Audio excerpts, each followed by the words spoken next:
Caros alunos dos sextos anos, espero que vocês estejam bem.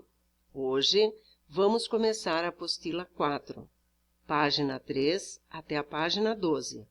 Viva a natureza! Tema 1, histórias que ensinam. Vocês vão ler as origens da fábula e responder a número 1. Pensando nisso, número 1. Em que tipo de história os animais são personagens? Número 2. Há certo tipo de história que frequentemente acontece no tempo em que os animais falavam. Você conhece histórias assim? Hora da leitura. Texto 1, fábula, a cigarra e as formigas. Depois de ler o texto, vamos ao explorando o texto. Número 1. Identifique na história os elementos indicados. Letra A, personagens. Letra B, situação-problema a ser resolvida pela cigarra.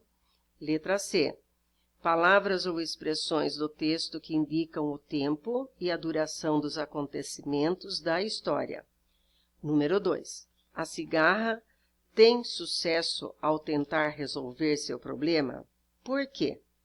Número 3. Identifique o trecho que contém a lição que a fábula quer ensinar. Número 4. Dentre as alternativas a seguir, qual expressa a mesma moral que a da fábula lida? Número 5. Assinale a afirmativa que informa o tempo em que se passa a fábula A Cigarra e as Formigas. Número 6. É possível afirmar que essa fábula é um gênero textual que apresenta os principais elementos da narrativa? Explique. Número 7. Dê a sua opinião sobre a moral da fábula, a cigarra e as formigas. Você concorda com ela? Número 8. Em sua opinião, nos dias atuais, que tipo de pessoa representaria a cigarra e as formigas? Conhecendo o gênero textual, a fábula apresenta uma situação-problema ou conflito que permite ao leitor refletir sobre fatos, situações ou atitudes. A intenção da fábula é aconselhar ou ensinar, criticar uma situação, apontar atitudes incoerentes ou contraditórias das pessoas e da sociedade. Toda fábula tem uma moral. A moral da fábula é geralmente expressa numa frase curta que resume sua intenção. Há fábulas em que os provérbios ou ditados populares aparecem como moral da história. Quando você produzir sua fábula, verifique se há algum provérbio que combine com o ensinamento ou com a crítica que seu texto quis transmitir. Número 9. Leia outra versão da fábula A Cigarra e a Formiga. Letra A. Os dois textos que você leu narram a mesma história. Entretanto, elas organizam a mensagem de forma diferente. Indique como cada texto organiza a fábula, a cigarra e das formigas, comparando-os quanto à organização do texto no texto 1 e no texto 2, e ao modo como a moral da história foi apresentada no texto 1 e no texto 2. Letra B. Copie os versos que apresentam a moral da história. Letra C. O texto em versos que conta a história da cigarra e da formiga é um poema de cordel. Leia o próximo texto para conhecer um pouco mais sobre essa espécie de composição poética. A história da literatura de cordel. Verbo, reflexão sobre o uso da língua. Verbo no modo indicativo, subjuntivo e imperativo. Leia atentamente as frases a seguir, observando os verbos destacados. Número 1. Quem semeia vento, colhe tempestade. Número 2. Se você semeasse vento, colheria tempestade. Número 3. Não semeie ventos, para não colher tempestade. Agora reescreva o que se pede. Letra A. A frase em que os verbos em destaque exprimem a certeza sobre a realização da ação. Letra B. A frase em que o verbo destacado exprime a incerteza sobre a possibilidade de realização da ação. E letra C. A frase em que o verbo destacado exprime uma ordem, um pedido. Importante saber. Observe que, nas três frases do exercício, o verbo semear apresentou mudanças. Isso aconteceu para que o verbo pudesse indicar o modo como a ação acontece. Os verbos apresentam três modos. Modo indicativo é o modo que expressa um fato real, uma certeza. Exemplo, Deus ajuda quem cedo madruga. O modo subjuntivo é o modo que expressa uma dúvida, uma possibilidade.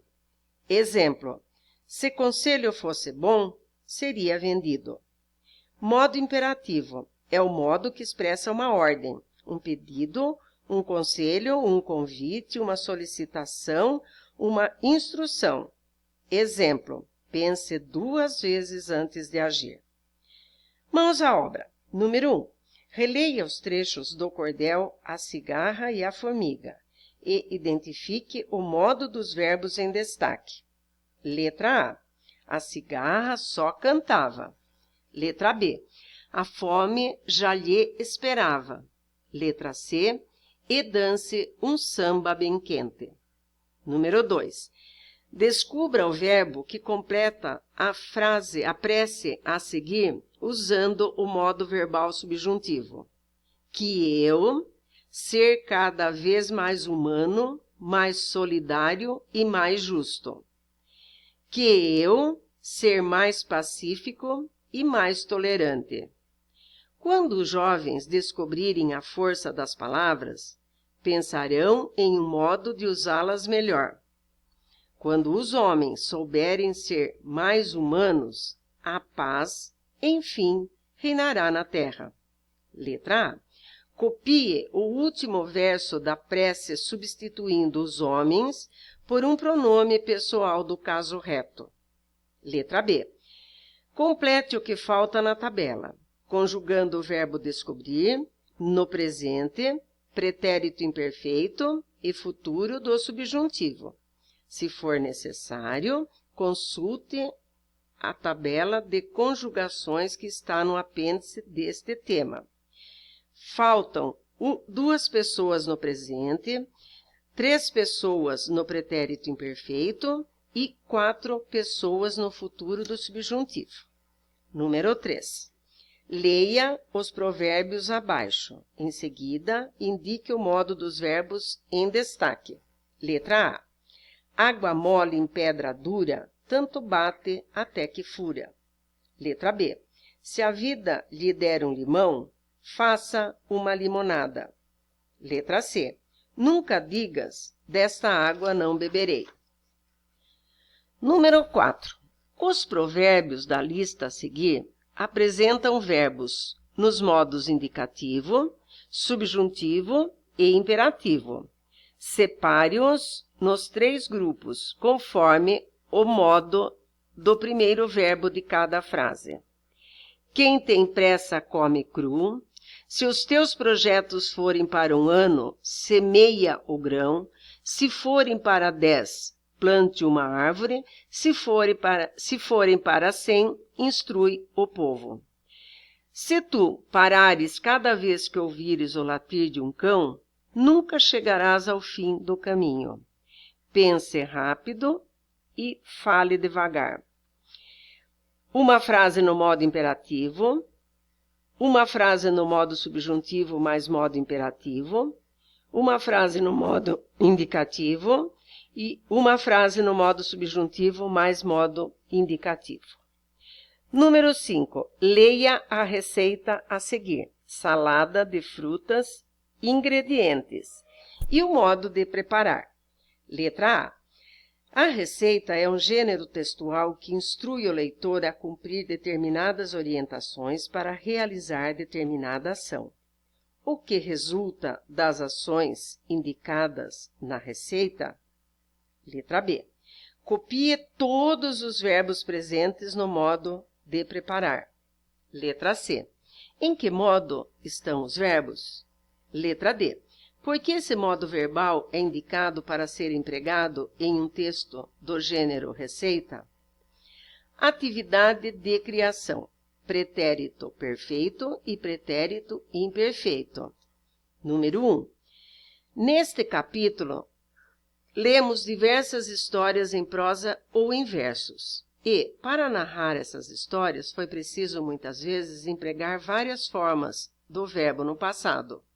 Leia um exemplo disso na estrofe abaixo. Depois, letra A. Destaque os versos que indicam ações ocorridas no passado. Letra B. Os verbos destacados na questão anterior, embora estejam no passado, dão informações diferentes sobre esse tempo verbal. Separe-os nas colunas abaixo, conforme o indicado. Verbos que indicam ações que se repetiam no passado e verbos que indicam ações que ocorreram uma vez no passado. Número 2. Leia agora estas frases. Frase 1. A formiguinha subiu na juba do leão e começou a passear tão de levinho que ele sentiu cócegas e se derreteu todo.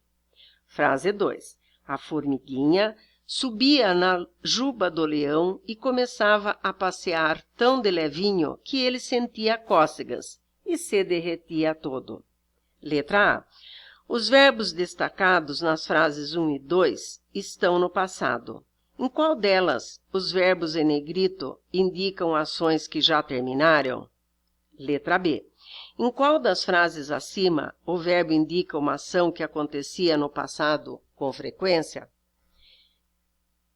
Importante saber. Quando se diz que um verbo está no passado, é o mesmo que dizer que ele está no pretérito. Essas palavras têm o mesmo significado. Quando desejamos nos referir a algo que já aconteceu e que está perfeitamente acabado, usamos o pretérito perfeito.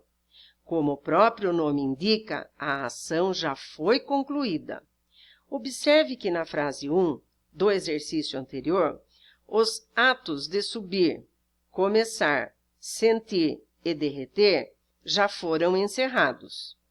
Quando desejamos nos referir a uma ação que acontecia no passado com frequência, de forma contínua, ou indicar que um fato estava acontecendo antes que o outro o interrompesse, usamos o pretérito imperfeito.